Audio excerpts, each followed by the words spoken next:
So, we have to run a Mann-Whitney test on these variables. We have treatment A and we have treatment B. Is that got to now? The first thing is that we are going to set our rejection criteria. Are you getting it now? So, but before setting our rejection criteria, let me just tell you the meaning of null and alternate hypothesis. Null hypothesis, we always be talking about no significant effect. Is an hypothesis that is trying to tell us that our two variables under interest are two variables of interest. There is no significant relationship between them. Are you getting it now?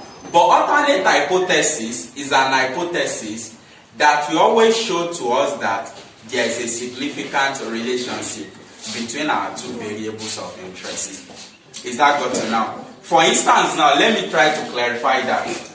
Let's say a certain NPK fertilizer. Are you getting it now? A certain NPK fertilizer was applied to influence the growth of cowpea plants. Is that got to now? We're actually trying to apply NPK fertilizer on cowpea plants. We want to know if the quantity of NPK fertilizer applied to cowpea plants is a determinant factor of how fast cowpea plant is going to grow. Is that got to now? So let's say in the first instance we added 20 gram of fertilizer, and this increases the cowpea length by 10 centimeter. Is that got to now?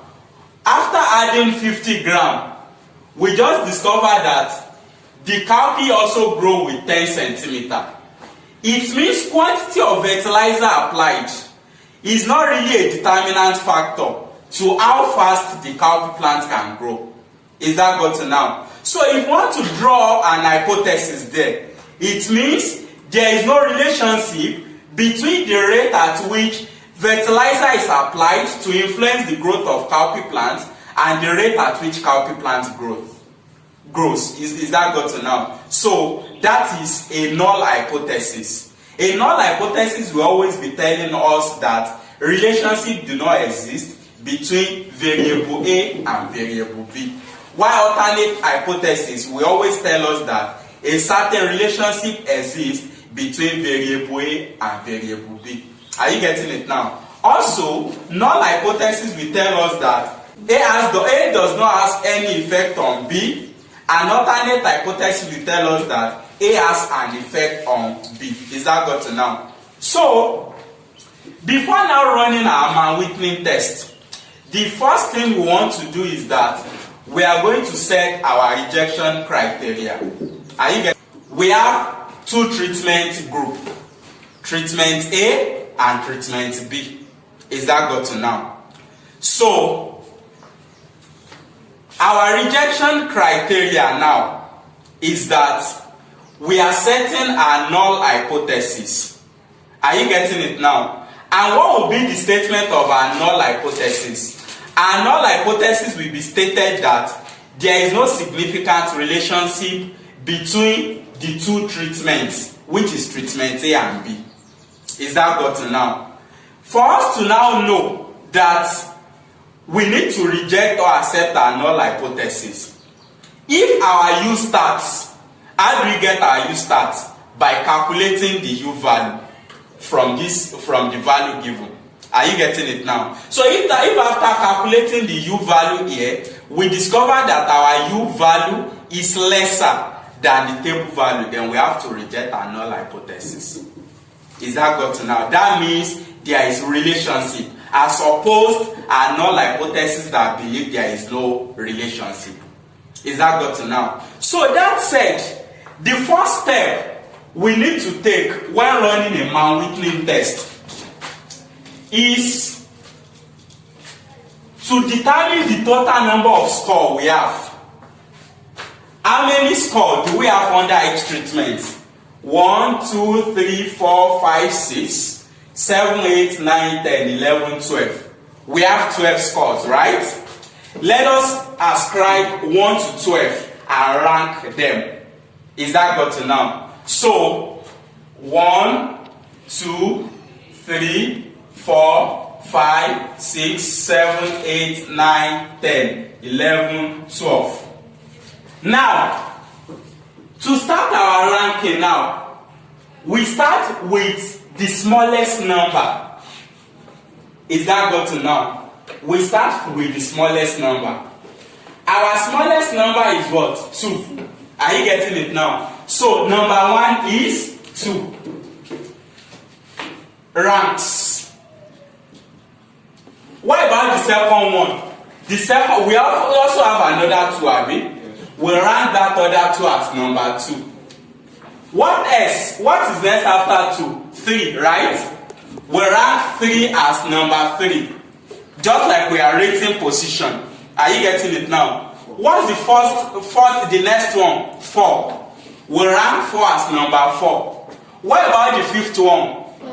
5. We rank 5 as number 5. Do we have any other 5? Yes. We also have another 5 here. So 5 will be ranked as number 6 too. What about the sixth one? 6, right? How many 6 do we have? 2. We rank them as 7 and 8. What else do we have? 7. How many do we have? 1. We rank it as number 9. What about the next one? 8. We rank 8 as number 10. Then after that, we have 9 and 10. Is that got to now? Now, to now get our rank, the rank for this, we want to get the rank for 2. You know 2 appear on position 1 and position 2. Is that got to now? What is average of position 1 and 2? That will be 1 plus 2 all over 2. 1 plus 2 is what? 3. 3 divided by 2. That gives us 1.5. Is that got to now? So it means the rank for both 2 is 1.5, 1.5. That's how to get the rank for 2. Is that got to now? How many times do we have 3? It's just 1. So the rank will be 3. What about 4? It's just 1. The rank will be 4. I hope you are getting it. What about 5? 5 appeared twice. Are you getting it now? So, and we have 1 on position 5, 1 on position 6. To rank 5, we are going to add 5 plus 6 divided by 2. That is position 5 and position 6 divided by 2. That gives us what? 5.5. 5 plus 6 is 11 divided by 2. That gives us 5.5, isn't it? So the rank for both 5, 5.5, 5.5. That's how to get the ranking. For 6, we also have 2 6, right? We also have find the average of their position, 7 and 8. That will be 7 plus 8 divided by 2. That gives us 7.5. 7.5, 7.5. Then for 9, the rank is 7. For 7, the rank is 9. For 8, the rank is 10. For 9, the rank is 11. And for 10, the rank is 12. Is that got to now? Now, the next thing is to now introduce the rank to the table. On our table, this is treatment A. Let us compute the rank here. This is treatment B. Let us compute the rank here too. The rank for treatment B. Now, let us check 3. What is the rank of 3? 3, isn't it? So, 3. Let us check 4. What is the rank of 4? 4. Let us check 2. What is the rank of 2? 1.5. What is the rank of 6? 7.5. What is the rank of 2? 1.5. What is the rank of 5? That is 5.5. Is that got to now? Let us try to rank treatment B2. What is the rank of 9? That is 10. Rank of 9 is 11. What is the rank of 7? 9. The rank of 7 is 9. What is the rank of 5? 5.5. What is the rank of 10? 12. What is the rank of 6? Rank of 6 is 7.5. What is the rank of 8? 10. The rank of 8 is 10. Is that good to now? Please carefully add all these values for me. Let me do that myself. 3 plus 4. Please, you can. The next step is that you find the sum of all the rank for treatment A. Find the sum of all the rank in treatment B. After adding this, if you carefully add 3 to 4 plus 1.5 plus 7.5, we are supposed to get 23 and 55 here. Is that got to now? So, how do we now run a Mann-Whitney test? Look at Mann-Whitney now. We are going to use rank sum minus n into n plus 1 all over 2. Is that got to now? So, what's our rank sum for treatment A? Because we have UA here. We want to compute the table value for treatment A. So what's our rank sum? Our rank sum is 23, right? That will be 23 minus, what is the number?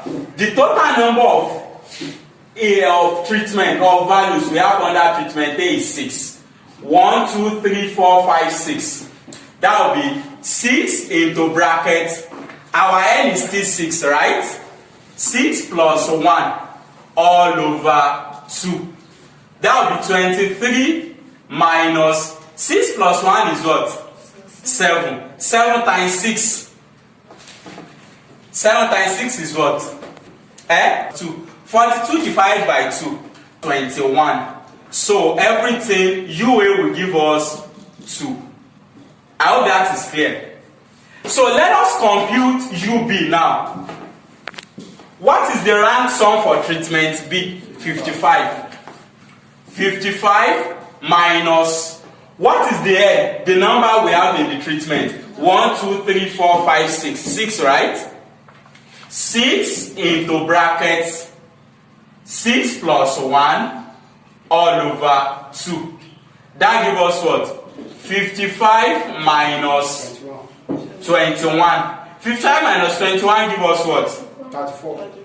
34. So UB equals to what? Equals to 34. Are you getting it now? Now we've gotten to calculated value. Are you getting it now? The one you are now going to compare to test significance is the smaller value. Between UA and UB, which one is smaller? UA, right? 2 is much lesser than 34. Are you getting it now? So our U calculated is equivalent to 2. Is that clear now? So, to now check our critical value on the table. Are you getting it now? To check our critical value on the table, it is like this. You know it is 6 by 6. Rank A is 6, treatment A is 6, treatment B is 6. Are you getting it now? So you have, under the significance of 0.05, you have 1, 2, 3, 4, 5, 6. You also have 1, 2, 3, 4, 5, 6. You are now going to check the value of 6 under 6. Is that got to now?